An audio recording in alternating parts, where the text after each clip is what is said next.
In the waning years of the 19th century, nestled within the folds of the English countryside, lay a village bound by the rhythm of the seasons and the unyielding grip of tradition.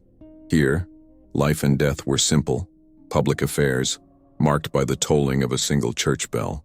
And at the center of this cycle was a man as silent and constant as the ancient yew trees that watched over the dead. Silas, the gravedigger, was a figure of solemn routine. His existence was measured not in days, but in the number of graves he dug, each one a testament to his methodical precision. The rhythmic scrape and thud of his shovel against the damp earth was the village's funereal heartbeat, a sound that promised a final, orderly resting place. For Silas, this was not a morbid task, but an almost ceremonial duty, the last act of care a person would ever receive, and he performed it with the focus of a devout monk. Alone in the oppressive quiet of the churchyard, his public image was that of a taciturn, solitary man, a necessary but almost invisible fixture of the community. Children whispered stories about him, and adults offered curt nods from a safe distance. He was the keeper of the village's final secrets, the silent observer to whom grief was delivered in its rawest form.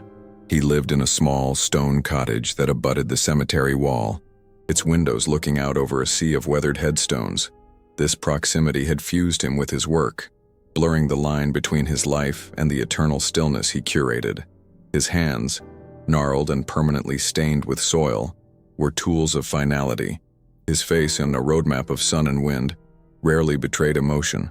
He was a man of the earth, more comfortable in the company of the deceased than with the hushed judgments and fleeting concerns of the living, finding a strange, profound companionship in the silent congregation he served. That evening, as dusk bled its purple and gray hues across the sky, Silas retreated into the confines of his small cottage. The world outside, with its whispers and hierarchies, dissolved, replaced by the simple reality of his four walls. A meager supper of stew and hard bread sat on a rough-hewn wooden table, illuminated by the flickering dance of a low fire in the hearth. The air inside was thick with the scent of wood smoke, old wool, and the faint, ever-present perfume of damp earth that clung to his clothes and seeped through the very stones of the cottage. This was the entirety of his kingdom: the crackle of the fire, the mournful sigh of the wind against the glass, and the profound, unbroken solitude that was both his curse and his comfort. In this sanctuary of silence, the living world felt impossibly distant, a story told in a language he no longer cared to understand. He was an anchorite in a cell of his own making, a sentinel guarding the border between memory and oblivion. He sat at his table, lifting a spoonful of thin stew, the motion as practiced and thoughtless as the swing of his shovel. It was in that precise moment of mundane ritual that the fabric of his reality tore. For a fraction of a second, a shadow detached itself from the others dancing on the wall. It was not the gentle, wavering shade cast by the fire, but a dark, wet shape, a flicker of movement like a man drenched in bog water stumbling past. It darted across the rough plaster with an unnatural fluidity, a muddy stain against the pale surface, before vanishing as quickly as it had appeared. The air in the room grew instantly, unnaturally cold. The fire in the hearth seemed to shrink, its light faltering for a beat. The familiar sounds of his cottage were consumed by a sudden, deafening silence, a vacuum where the shadow had been. It was a violation, an impossible intrusion into his meticulously ordered world.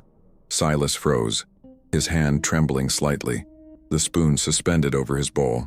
His eyes remained fixed on the spot where the aberration had appeared, tracing its impossible path on the blank wall. Every nerve in his body was screaming, a primal alarm against something that his rational mind could not accept. He was a man who dealt in the tangible consequences of death, the weight of a coffin, the finality of a filled grave. He did not believe in specters or omens. His life was grounded in the cold, hard certainty of stone and soil. He listened, straining his ears against the now heavy silence, expecting to hear the skittering of a rat or the branch of a tree scraping against the roof. But there was nothing. Only the frantic beating of his own heart, a frantic, living drum against the encroaching stillness that the shadow had left in its wake, a chilling premonition that he desperately tried to ignore. He took a slow, deliberate breath, the cold air stinging his lungs, and forced his gaze away from the wall. Exhaustion, he told himself, his mind grasping for the anchor of logic. A full day's digging under a weak, autumnal sun could play tricks on the eyes. It was the gin, the cheap beer harsh spirit he'd poured into his tin mug to chase away the chill of the evening. It had to be. He had spent his entire life in the shadow of the dead, and they had always respected the sanctity of his solitude, remaining quiet beneath the earth he so carefully tended. The cold that had settled in the room was just a draft from the poorly sealed window. The shadow, a mere phantasm born of fatigue and loneliness. He took a long swallow of the gin, its burn a welcome, familiar sensation. Yet, as he forced himself to finish his tasteless meal, he could not shake the feeling that he was no longer alone in his cottage. This single, fleeting moment was the first tremor in a life built on silence, the first sign that the dead were no longer content with his quiet stewardship. The line between the living and the deceased, a boundary Silas had policed his entire life, had been breached. The legend of the gravedigger who converses with spirits is an echo that endures in that village to this day, a testament to the fact that some truths are too heavy for a single grave to hold. And since these stories travel through time, a force as persistent as memory itself, tell us in the comments from which city you join us in this investigation, and the exact time you are watching.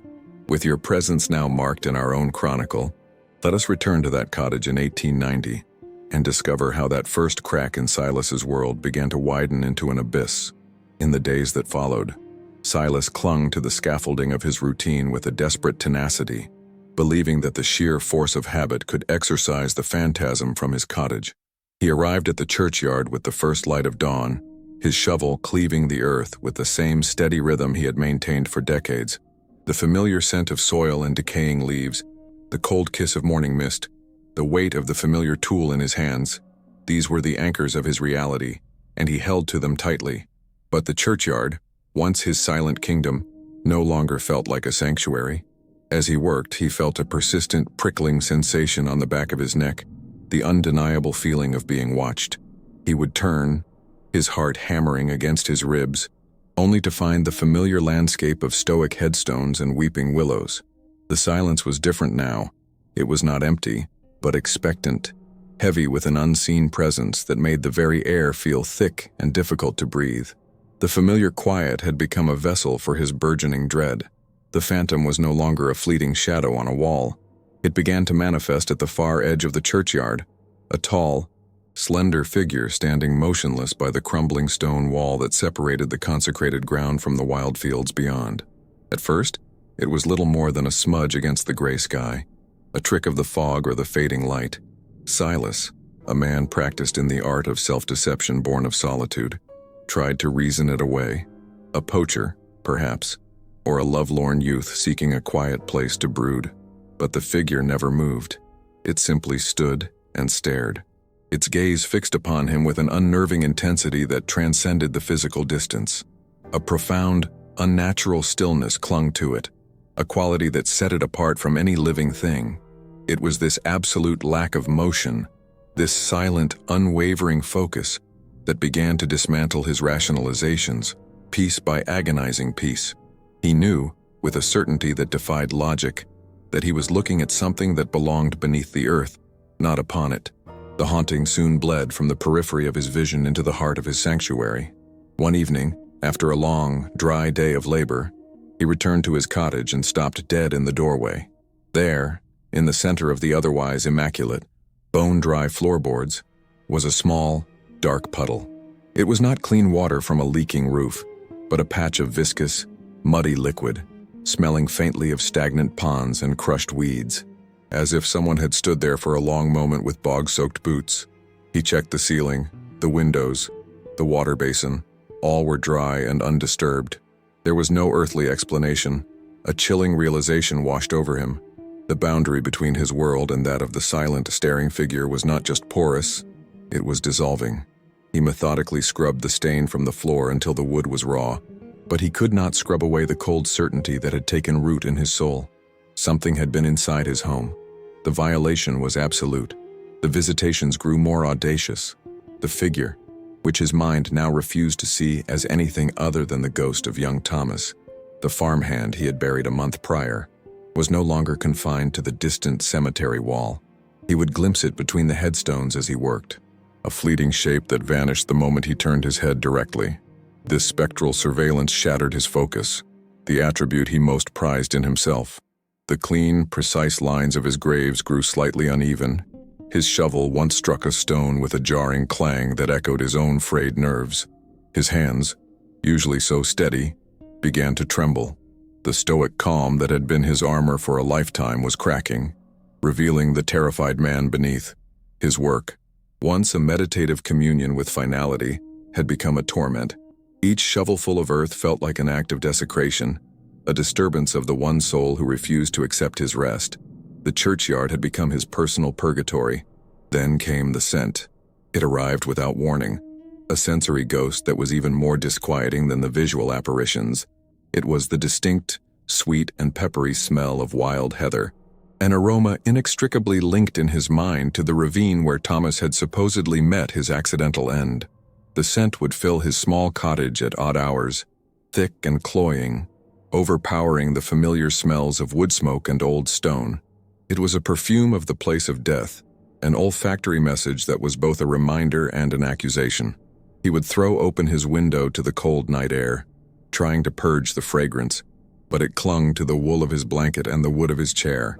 It was a deeply personal torment, a detail no one else could ever understand. The heather had been in bloom the day he buried Thomas, and now its ghost had followed him home, a constant, fragrant testament to a death that was anything but natural. Sleep, once a simple and welcome oblivion, became a nightly battle. Silas would lie on his narrow cot, his body rigid with tension, listening, the wind sighing through the yew trees, the distant bark of a dog, the creak of the cottage settling. Every mundane sound was magnified, twisted by his fear into a potential footstep, a ghostly whisper. He would find himself staring at the window that faced the churchyard, its dark pane a mirror for his own haunted reflection, expecting to see a pale face looking back in. The little gin he used to drink for warmth became a nightly necessity, a failed attempt to dull his senses and buy a few hours of fitful, nightmare-plagued rest. The man who was once a fixture of the dawn now looked as if he hadn't truly slept in weeks. His eyes sunken and shadowed, his movements furtive and jerky.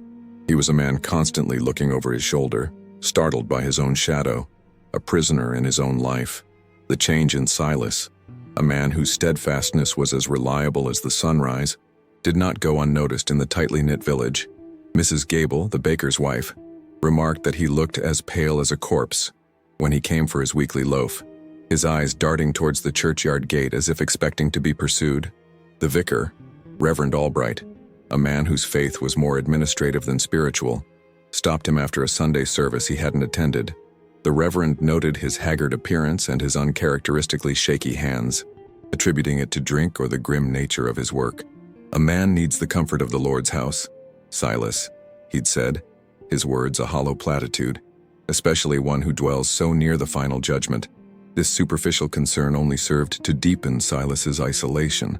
How could he explain that his tormentor was not a crisis of faith, but a resident of the very ground the vicar so piously spoke of? As the days bled into one another, the spectral image of Thomas sharpened, solidifying from a peripheral smudge into a tragically clear figure. It was undeniably the young farmhand, not as a horrifying monster of folklore, but as a pitiable, fragmented echo of the man he was. He appeared in the work-worn clothes he had been buried in, perpetually damp as if he'd just been pulled from a river. His face, once known for its defiant smirk, was now a mask of desperate, silent confusion. His eyes, wide and pleading, were fixed on Silas, the only living soul who seemed to perceive him. He never spoke, never uttered a sound. The silence was the most terrifying part. It was a void filled with an unspoken urgency, a crushing weight of a story that could not be told through a voice that no longer existed. This mute appeal was a far heavier burden than any scream or ghostly wail could ever be. It was the profound horror of a trapped soul begging for a release it could not name. The village's memory of Thomas added a dissonant layer to the spectral visitations. In life, he had been a spark of defiance in a community that valued conformity above all else. He was known for his sharp tongue and his refusal to show the customary deference to Squire Blackwood, the wealthy landowner whose word was law. Thomas had openly challenged the squire over land rights and the meager wages paid to the farmhands. His sudden death, officially recorded as an accidental fall into a ravine during a drunken stupor, had been met with a quiet, almost universal relief among the village's ruling figures. A problem had simply vanished. This context shifted the nature of the haunting in Silas's mind. It was no longer just a restless spirit. It was a victim. A man whose rebellious spirit had been silenced in life was now desperately trying to speak from beyond the grave, and his story was one the powerful had a vested interest in keeping buried. The uneasy normal shattered completely one bleak afternoon.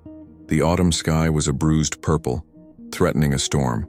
Silas, hurrying to secure his tools, turned from the freshly dug grave of an elderly woman and froze. The ghost of Thomas was no longer at the distant edge of the churchyard. It was standing by the lich gate, the ceremonial entrance to the cemetery, a place of transition between the living village and the domain of the dead. He was closer than ever before, his form more solid, less ethereal. The wind whipped his spectral clothes, but he remained rooted to the spot, and his gaze, for the first time, was not fixed on Silas. It was directed past him, down the muddy track that led from the churchyard gates back towards the heart of the village, towards the grand manor that loomed on the hill. The silent plea had become a silent command. The ghost was no longer just haunting Silas, it was pointing the way. The investigation had begun. The promised storm broke over the village not with a gentle prelude, but with a sudden, violent fury, as if the heavens themselves were tearing open. A furious wind howled through the churchyard, its voice a high, keening wail that sounded unnervingly like a chorus of mourners. Rain fell in thick, driving sheets, lashing against the small panes of Silas's cottage, each drop a tiny, insistent fist demanding entry. The world outside his window dissolved into a churning chaos of mud, wind, and writhing shadows. The familiar, stoic shapes of the headstones were lost in the deluge, and the cemetery became an elemental battleground, a place where not even the dead seemed safe from the sky's rage. Silas was sealed inside his stone box, the storm serving as a warden, locking him in with the suffocating silence and the ghosts of his own mind. The encroaching darkness felt absolute, a physical presence pressing in from all sides. Inside, Silas moved with a forced, deliberate slowness, a man attempting to impose order on a world descending into chaos. He stoked the fire in the hearth, its flickering orange light a pathetic but defiant bastion against the oppressive gloom that filled the corners of the room. The roar of the wind and the percussive drumming of the rain against the roof were no longer mere background noise. They were an assault, a symphony of violence that echoed the turmoil brewing within him. And then, he felt it. It was a cold that had nothing to do with the autumn night, a deep, penetrating chill that seemed to emanate from the very stones of the floor. It was the familiar, unnatural cold that announced the presence of his spectral visitor, a cold that extinguished warmth and consumed sound, leaving a vacuum of dread in its wake.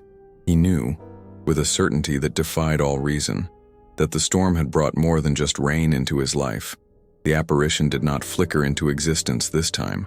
It coalesced, near the hearth, where the shadows were deepest.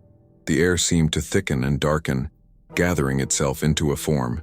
The figure of Thomas the farmhand slowly bled into reality, more solid and terrifyingly defined than ever before. He was not translucent, but opaque, his form absorbing the firelight rather than passing through it.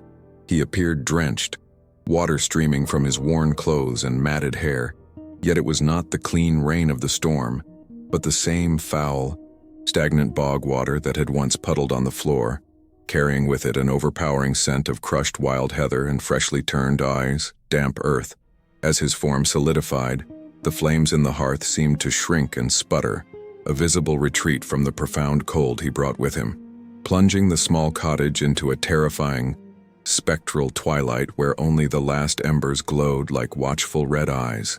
Silas was paralyzed, pinned to his chair not by physical force, but by the sheer horrifying reality of the thing before him. This was not a memory or a trick of the light. It was a presence, tangible and menacing. The specter's face, once a mask of confused pleading, was now hardened with a desperate, frantic urgency. The vacant eyes were locked onto Silas, burning with a silent, commanding fire.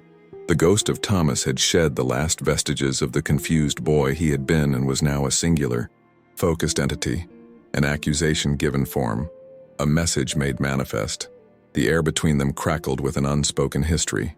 The silence in the room was absolute, a heavy blanket under which the only sound was the frantic, panicked hammering of Silas's own heart, a living rhythm in a room that had become a temporary annex of the grave. He felt as if the ghost were consuming the very air he needed to breathe. Then, the specter moved. It raised a hand, its fingers long and unnervingly distinct, water dripping from their spectral tips to sizzle and vanish just above the floorboards. But the gesture was not one of threat towards Silas. The hand moved past him, the arm extending with a rigid, unnatural stiffness. The finger pointed, trembling with a terrible intensity, not at anything within the cottage, but towards the small, rain-lashed window that looked out upon the churchyard. It was an unmistakable command, a frantic, desperate directive aimed into the heart of the storm.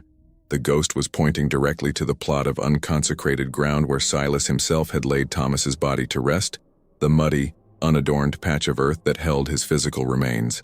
The message was chillingly clear, a silent scream across the void. The secret was not in the world of the living, but buried with the dead.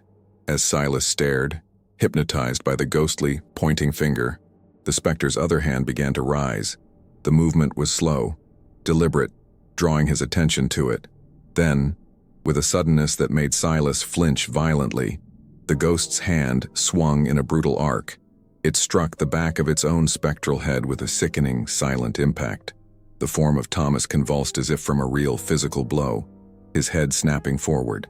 There was no sound, yet the violence of the gesture filled the room, a psychic shockwave that resonated deep in Silas's bones.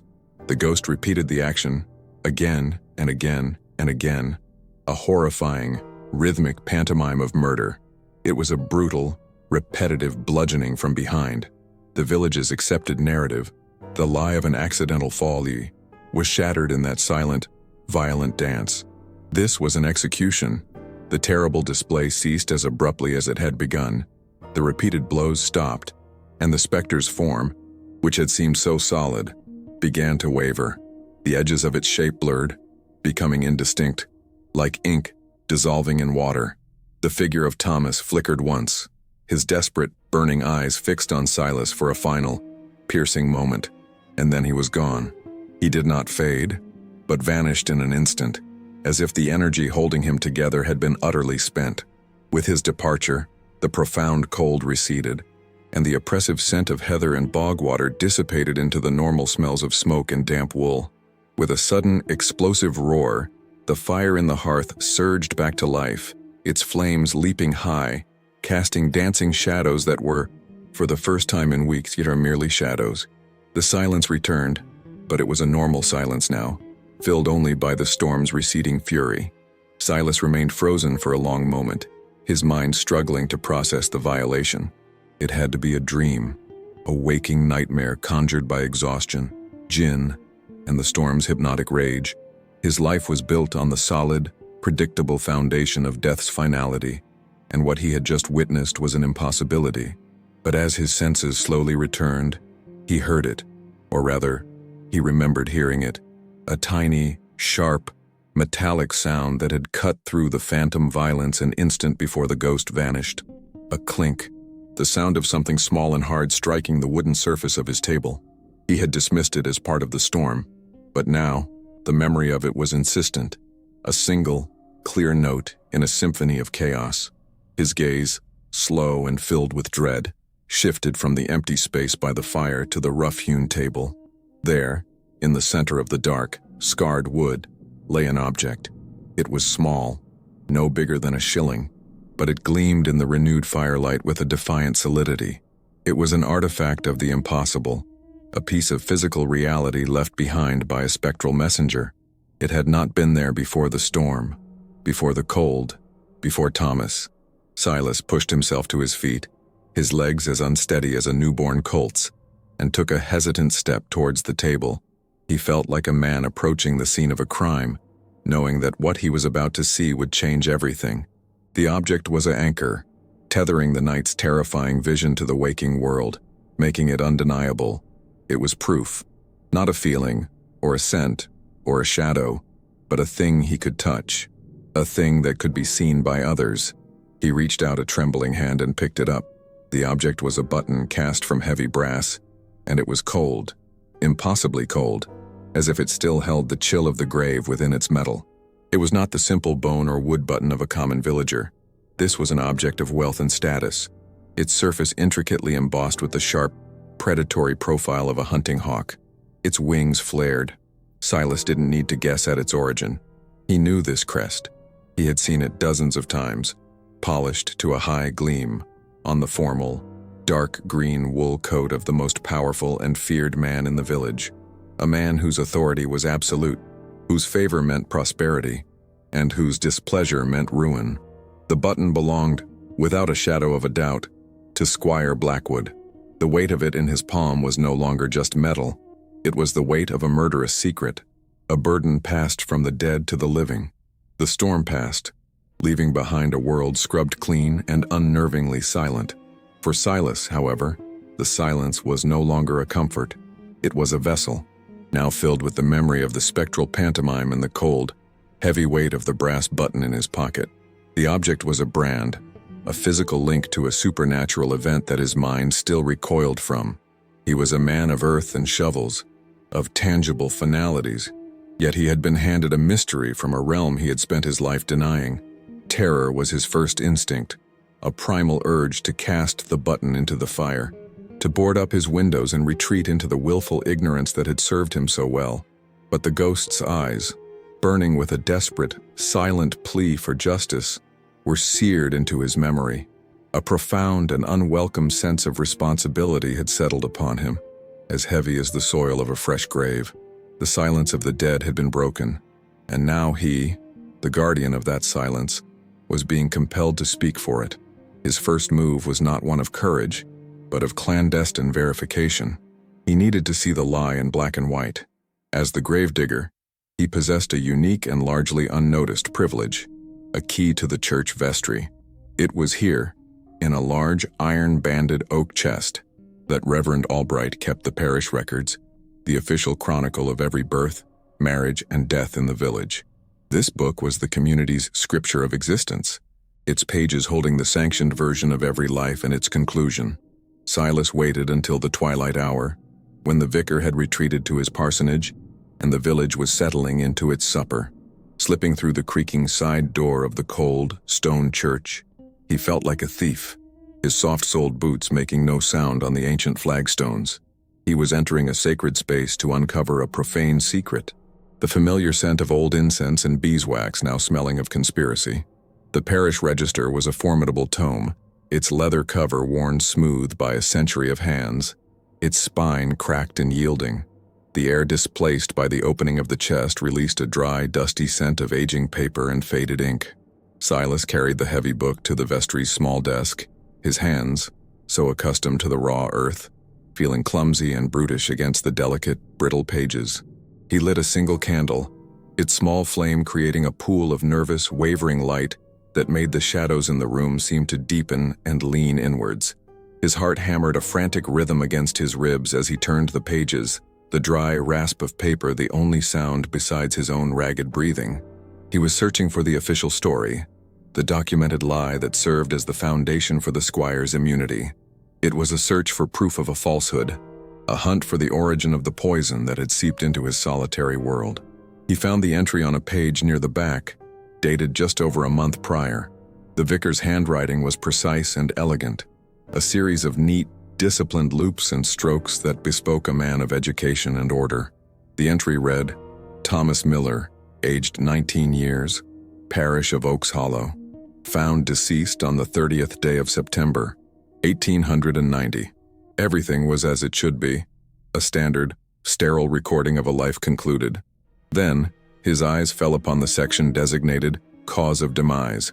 The vicar's pen had inscribed the official verdict with unflinching clarity: accidental fall, inebriation, slipped from the precipice of Raven's Tor during a rainstorm. It was a neat, plausible narrative, a small tragedy easily explained by a young man's recklessness and drink. It was the story the entire village had accepted without question, a story that tidily closed the book on a troublesome spirit. But Silas knew it was a fabrication, and he now searched for the signature that sealed the lie. Below the vicar's formal script was a space for the primary witness, the individual who had discovered the body, or could attest to the circumstances. Custom dictated this be a family member, or perhaps the constable from the neighboring town. Silas's finger, stained with a permanent layer of soil, traced down the page, and then his breath caught in his throat. The signature there was not the humble scrawl of a fellow farmhand, or the official script of a constable. It was a bold, arrogant slash of black ink, a signature that consumed the space allotted to it. Its flamboyant loops and aggressive, sharp angles, a declaration of power. The name was unmistakable, a brand of ownership upon the page of death. Squire Alistair Blackwood, a signature so out of place, so glaringly anomalous in the context of a poor farmhand's accidental death, that it was not a signature at all. It was a confession, hiding in plain sight. The pieces slammed together in Silas's mind with the force of a physical blow, the ghost's silent, violent pantomime of a bludgeoning from behind.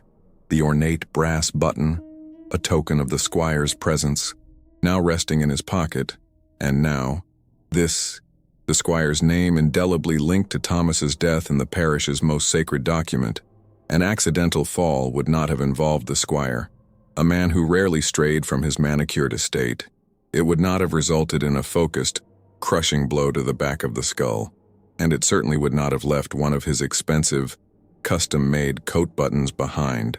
The official record was a meticulously constructed fiction, a shield of ink and paper forged by power and position to conceal a base and brutal murder.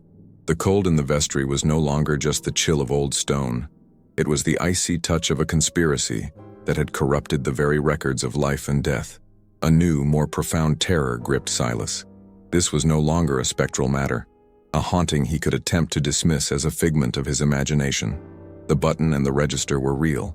They were evidence, and they pointed to a man who held the power of life and death over every soul in the village, a man whose displeasure could mean starvation, eviction, or worse. To challenge Squire Blackwood was not just foolhardy, it was suicidal. For a moment, the impulse to retreat was overwhelming. He could return the book, extinguish the candle, and throw the button into the deepest part of the river. He could return to his silence, to his orderly graves, and pray the ghost of Thomas would understand his fear and leave him in peace. But the memory of the specter's desperate eyes returned, a silent indictment of his cowardice. He now knew the truth, and that knowledge was a burden he could not simply cast aside. He understood with a sinking feeling of dread that the register was not enough. A suspicious signature was merely that, suspicious. It could be explained away, dismissed as the squire's civic duty, his word against that of a lowly eccentric gravedigger. He needed something more. He needed irrefutable physical proof. He needed to violate the one sanctity he had dedicated his life to upholding. The thought was an abomination, a sacrilege of the highest order. His entire existence was predicated on the promise of final rest, of leaving the dead undisturbed in their earthen beds. To exhume a body, to pry open a coffin and disturb the silent decay within, was a betrayal of his deepest creed. It was an act he would have once considered unthinkable, the work of ghouls and madmen. But Thomas was not at rest. He was trapped, and Silas was the only one who held the key. The decision was a torment that lasted the length of a day, but as the sun set and a moonless, overcast sky promised absolute darkness, his resolve hardened. This would be a necessary evil, a desecration in the service of a higher truth. His purpose was not to defile, but to listen to what the body had to say, to let the bones themselves testify where the living could not. That night, dressed in his darkest clothes, Silas slipped back into the churchyard. It felt alien to him, a familiar landscape made hostile by his nefarious purpose. The wind rustled through the yew trees, whispering accusations. Every snapped twig, every distant owl's cry, sounded like an alarm. He moved towards the unmarked patch of earth on the edge of the cemetery. the place where he had buried Thomas without ceremony. His shovel, usually a tool of respectful duty, felt like a weapon in his hands, an instrument of violation. The work was grim and silent. He dug with a frantic, desperate energy. The rhythmic thuds of his shovel on the damp soil muffled and furtive. Sweat beaded on his brow, mingling with the cold night mist. He was not the meticulous craftsman now, but a grave robber, racing against the dawn and his own crumbling courage. The familiar scent of freshly turned earth was different this time, thick with the smell of his own transgression. He tried not to think about what he was doing, focusing only on the mechanics of the task, the movement of muscle and steel. Finally, the shovel struck wood with a dull, hollow thud that echoed in the pit of his stomach. He knelt in the damp soil, his hands scraping away the last layers of dirt to reveal the plain pine lid of the coffin. The final barrier between the lie and the truth was before him. With a crowbar wrapped in cloth to muffle the sound, he pried at the coffin's lid. The screech of protesting nails was deafening in the silence, each one a small scream of violation. He lifted the lid, his breath held tight in his chest, and shone the weak, shrouded light of his lantern inside. The sight was not one of supernatural horror, but of cold, clinical reality. The body of Thomas Miller lay within, the process of decay already at work. Silas felt a pang of profound pity and shame, but his purpose was singular. Steeling himself, he gently tilted the head, his fingers tracing the contours of the skull beneath the thin, matted hair, and then he found it. At the back of the cranium, just above the nape of the neck, was a distinct spiderwebbed fracture, a depressed circle of shattered bone. It was the result of a single, precise, and tremendously violent blow from a small, heavy object, a hammer, a rock. Not the sprawling, chaotic damage of a fall. The horror of confirmation was absolute. It was a cold, sick certainty that settled in his gut. The ghost had not been performing a pantomime. It had been showing him a documentary of its own murder. The boy had been struck down from behind, executed with brutal efficiency. Silas carefully replaced the lid, his movements now slow and reverent, as if performing a final rite. He filled the grave with a heavy heart, patting the earth back into place. His earlier violation now transformed into a grim confirmation of his duty.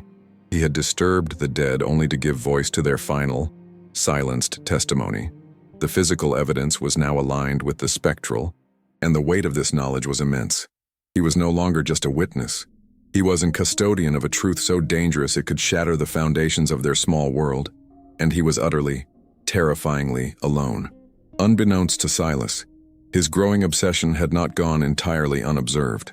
His haggard appearance and furtive movements had been noted, his absence from his usual haunts discussed in hushed tones.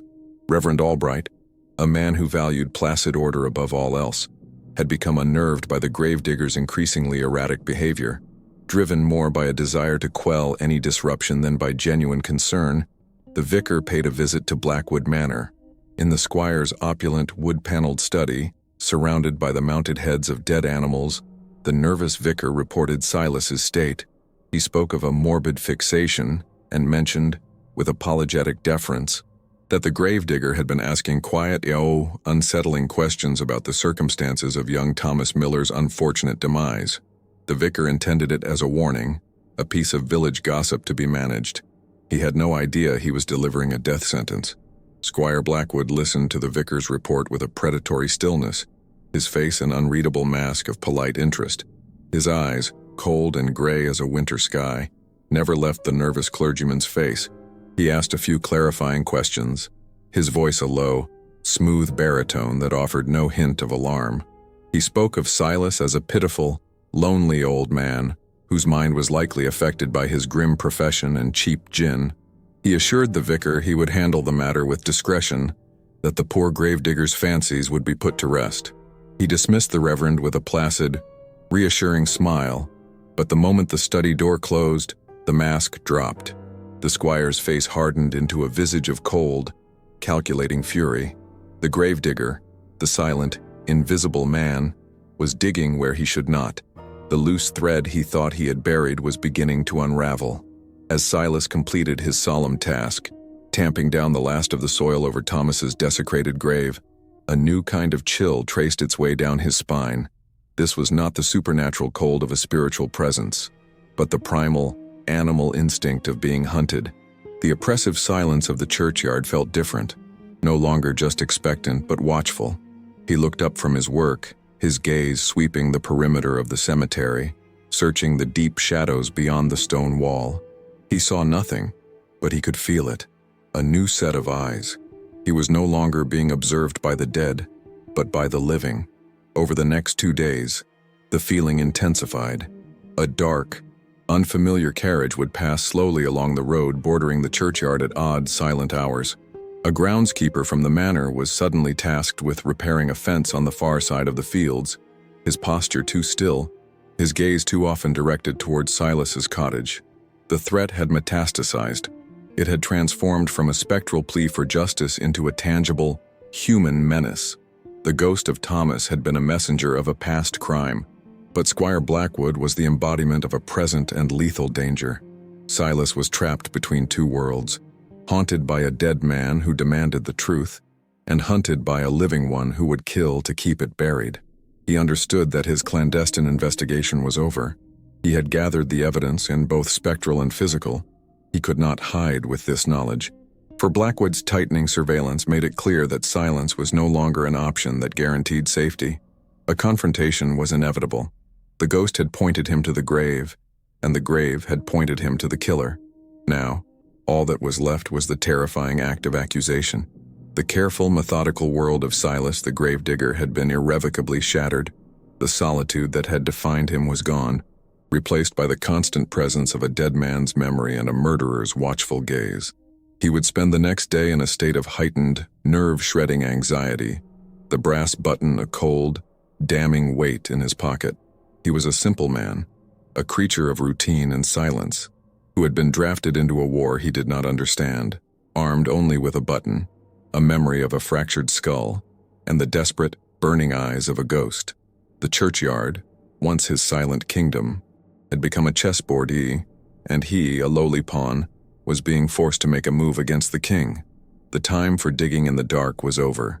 The truth he had unearthed now had to be brought into the light, no matter how blinding or destructive it might prove to be.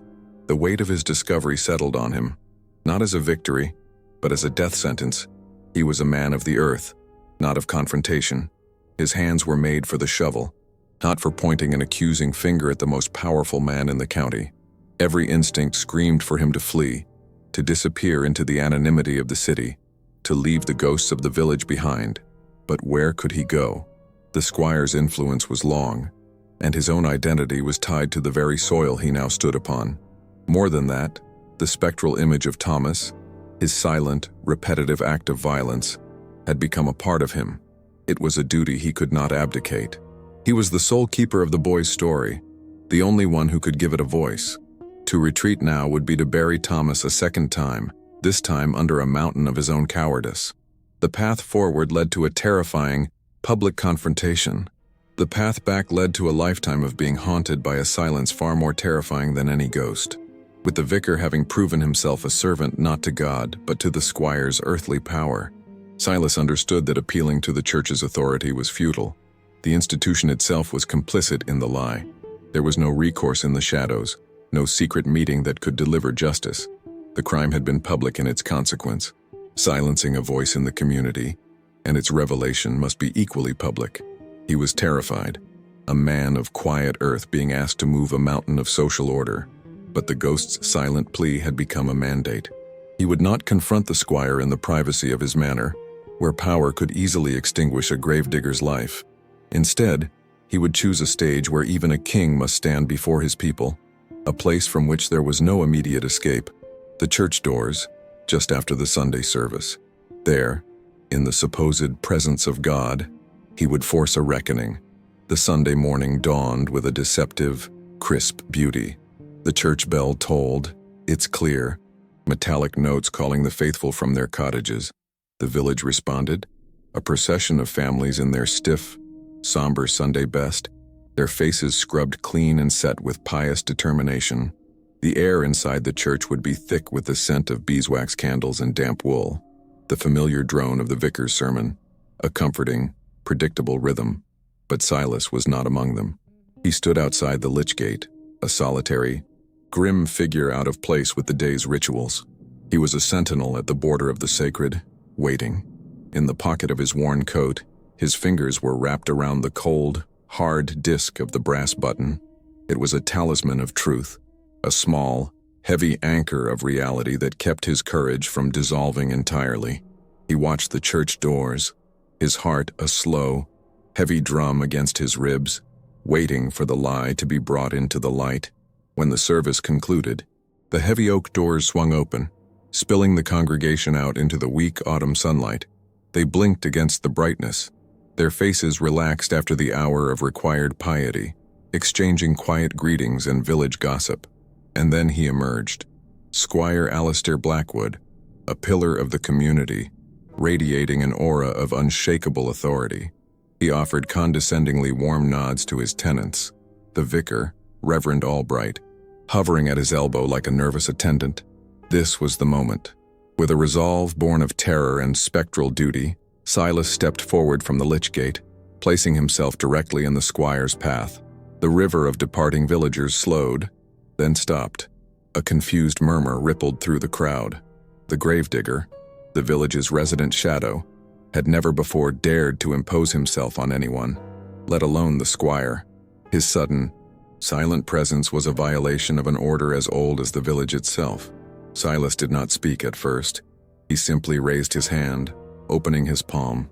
In the center of his dirt-creased skin lay the brass button, its hawk crest glinting malevolently in the sun. The crowd craned their necks to see the small, damning object. Then, Silas found his voice, and though it was rusty from disuse, it carried with the clear, cold finality of a spade striking winter ground. "This was found by Raven's Tor," he stated, his gaze locked on the squire. "It was clutched in the earth where Thomas Miller drew his last breath." He paused, letting the weight of his words settle over the stunned crowd. "It came from your coat, Squire Blackwood." The accusation was absolute, stripped of deference or fear. It was a simple statement of fact, laid bare before the entire village. The air grew thick with a silence more profound than any prayer. Squire Blackwood's initial reaction was one of amused disbelief, the practiced response of a man for whom challenges were a novelty. A low chuckle rumbled in his chest. "Silas, my good man," he began, his voice dripping with condescending pity, "the communion wine seems to have gone to your head. Or is it the company you keep?" He gestured vaguely toward the churchyard. "You spend too much time with the dead. It's addled your wits." He turned to the crowd, a broad, dismissive smile on his face, attempting to transform the gravedigger's accusation into the pathetic rambling of a village eccentric. He was using his power, his charisma, to control the narrative, to paint Silas as a madman whose word was worth less than the dirt under his boots. The crowd, trapped between lifelong fear of the squire and the shocking certainty in Silas's voice, remained frozen, their loyalty wavering. It was in that moment of fragile equilibrium that the world tilted. As Blackwood's mocking laughter echoed in the churchyard, the air grew suddenly, unnaturally cold. It was not the gentle chill of an autumn breeze, but a deep, biting cold that seemed to emanate from the very ground. A cold that leached the warmth from the sun and stole the breath from the lungs. A collective shiver went through the crowd. The bright day seemed to dim, the colors of the women's bonnets and the green of the churchyard grass becoming muted and gray, as if a spectral veil had been drawn over the landscape. It was the same invasive, soul-deep cold that had preceded every one of the ghost's appearances in Silas's cottage, a sensory announcement that the barrier between worlds was once again dissolving. Blackwood's laughter died in his throat, his face registering a flicker of confusion as he, too, felt the unnatural drop in temperature. Then, for those with the misfortune or the sensitivity to see, the air behind Squire Blackwood began to shimmer, to distort like heat rising from a summer road. The light bent and warped, coalescing into a shape. The specter of Thomas Miller bled into existence, standing directly behind his murderer. He was more defined than ever, solidified by the force of public confrontation. He was not a monster of fury, but a figure of profound, accusing sorrow, his spectral form translucent against the old stone of the church. His eyes, pools of silent suffering, were fixed on the back of the squire's head. Only Silas could see him with perfect clarity, but the rest of the crowd saw something deeply wrong. A distortion in the air, a fleeting, man-shaped shadow where no shadow should be, a presence that made their blood run cold and the hair on their arms stand on end. The crowd's uncertain murmurs turned into stifled gasps and cries of alarm. People instinctively took a step back, pushing away from the squire, though they could not articulate what they were recoiling from. It was a primal reaction to an unnatural presence. A woman fainted. The horses tethered to a nearby post whinnied in terror, their eyes wide as they pulled against their restraints. Reverend Albright, his face the color of bleached bone, saw the shimmer in the air and began to frantically mumble a prayer, his fingers clutching the crucifix around his neck so tightly, his knuckles were white. The communal sense of wrongness was palpable, a psychic pressure that confirmed Silas's accusation far more powerfully than any spoken testimony could. The ghost was not there to haunt, but to bear witness, its very presence a final, damning piece of evidence presented to the court of public opinion. Squire Blackwood felt it most acutely. The cold was a physical weight on his shoulders, the spectral gaze a pair of icy daggers on his neck. His aristocratic composure, the armor of a lifetime of privilege, shattered. He cast a panicked glance over his shoulder, and though he saw only the shimmering, distorted air that the others saw, his face contorted in a mask of pure, unadulterated terror. He had seen enough. The pressure of the button in Silas's hand, the weight of 100 accusing eyes from the crowd, and the undeniable, soul-freezing presence at his back formed a perfect, inescapable trap. The carefully constructed walls of his denial crumbled to dust. The truth, held back by arrogance and power, was about to erupt with the force of a bursting dam. His confession did not come as a quiet admission, but as a volcanic eruption of rage and panicked self-justification. He deserved it, Blackwood shrieked, his voice breaking, his eyes wild. The insolent pup. He thought he could defy me, thought he could take what was mine. The confession tumbled out, a torrent of vitriol that stunned the crowd into absolute silence. It was not about land or wages, as Silas had once suspected. The root of the crime was a far more primal and poisonous seed, wounded pride. The squire confessed that he had discovered Thomas Miller in a secret, passionate affair with his own young wife, an act of supreme betrayal and a social transgression of the highest order. It was the ultimate humiliation, a common farmhand soiling the honor of the Blackwood name. The murder was not a calculated act of suppressing rebellion. It was a crime of aristocratic fury. In his raving confession, the squire painted the scene for the horrified villagers. He had summoned Thomas to Raven's Tor under the pretense of discussing the land dispute, a ruse to lure him to a desolate, isolated location. There, consumed by a cold, murderous rage, he confronted the boy not with words, but with a heavy, smooth stone he had palmed from the riverbed. As Thomas turned to leave, dismissing the squire's veiled threats, Blackwood had struck him from behind, a single brutal blow that ended the farmhand's life instantly. The story of an accidental, drunken fall was a fiction he had invented on the spot, a plausible lie that his power and influence could easily cement as fact. He had intimidated the terrified Reverend Albright into signing the death register, transforming a savage execution into a mundane tragedy with a simple stroke of a pen. As the last of his venomous words faded, a profound silence fell over the churchyard, broken only by the squire's ragged, gasping breaths. He stood exposed, his power stripped away, revealed not as a pillar of the community but as a petty, brutal murderer. The entire social structure of the village, built on the foundation of his authority and the deference of others, had crumbled in the space of a single, horrifying confession. The crowd stared at him, their lifelong fear replaced by a mixture of horror and contempt. He was no longer the squire. He was just a killer. In that moment of absolute stillness, the specter of Thomas Miller, its purpose fulfilled, began to fade. The unnatural cold receded, and the shimmering distortion in the air resolved itself back into normal daylight.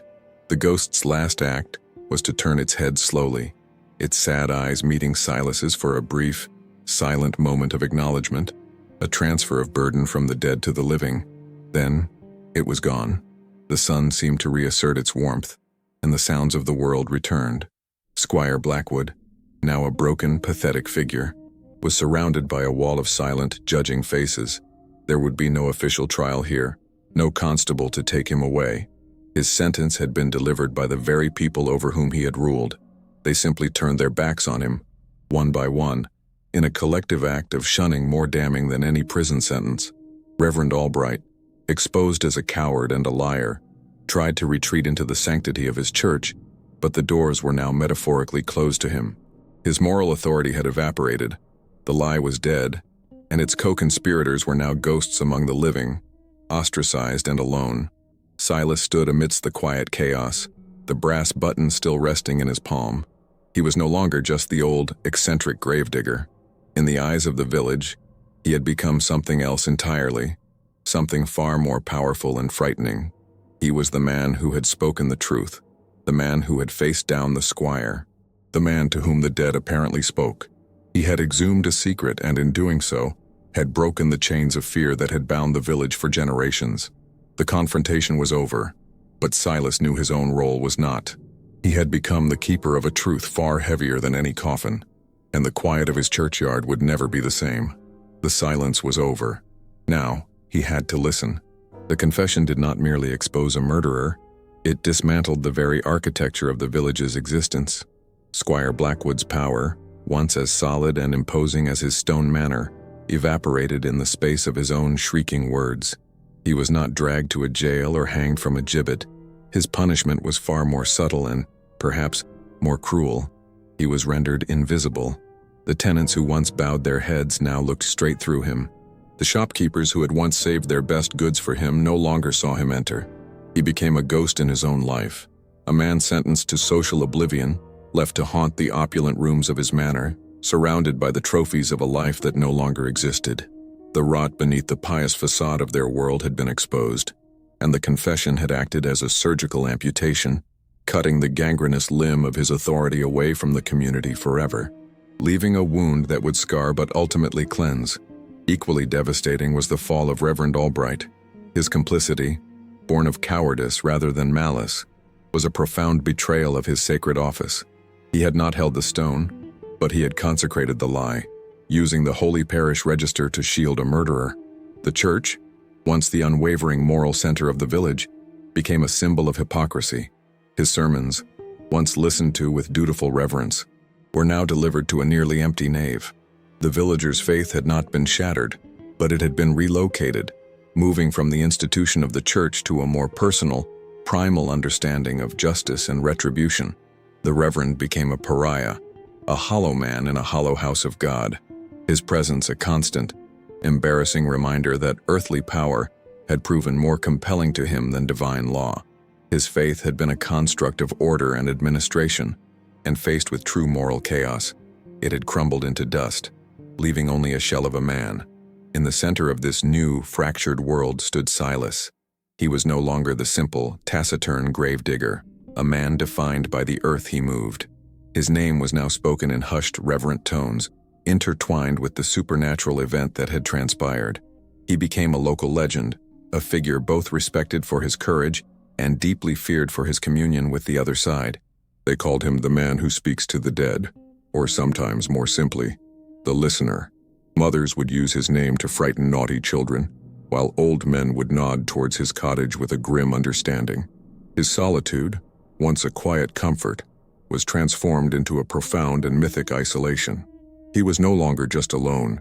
He was set apart, a living bridge between the world of whispers and the world of screams. A man whose silence was now believed to contain the secrets of the grave itself, a burden far heavier than any coffin he had ever shouldered. The collapse of the old hierarchy left a power vacuum that was not filled by a new authority, but by a new kind of fear. The tangible, earthly dread of the squire was replaced by an intangible, spectral anxiety.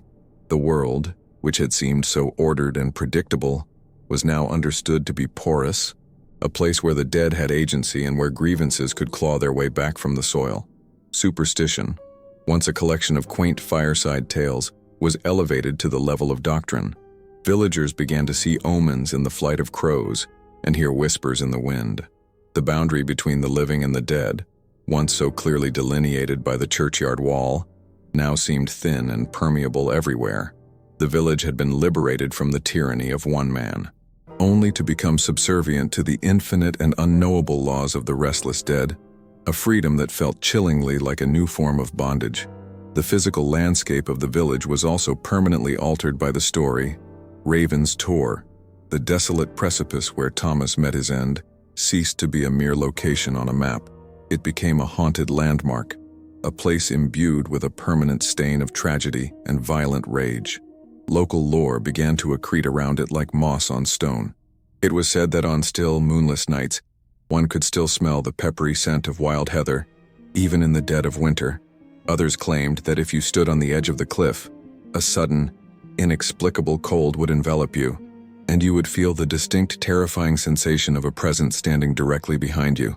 The spot became a site of morbid pilgrimage for outsiders and a place of solemn warning for locals, a tangible point on the earth where the veil between worlds had been torn and never fully repaired, a monument to a murder that refused to be forgotten.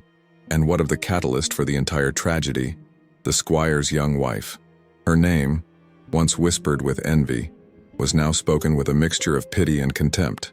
In the immediate aftermath of the confession, she vanished. There was no farewell, no public departure. One day she was the lady of the manor. The next, she was simply gone.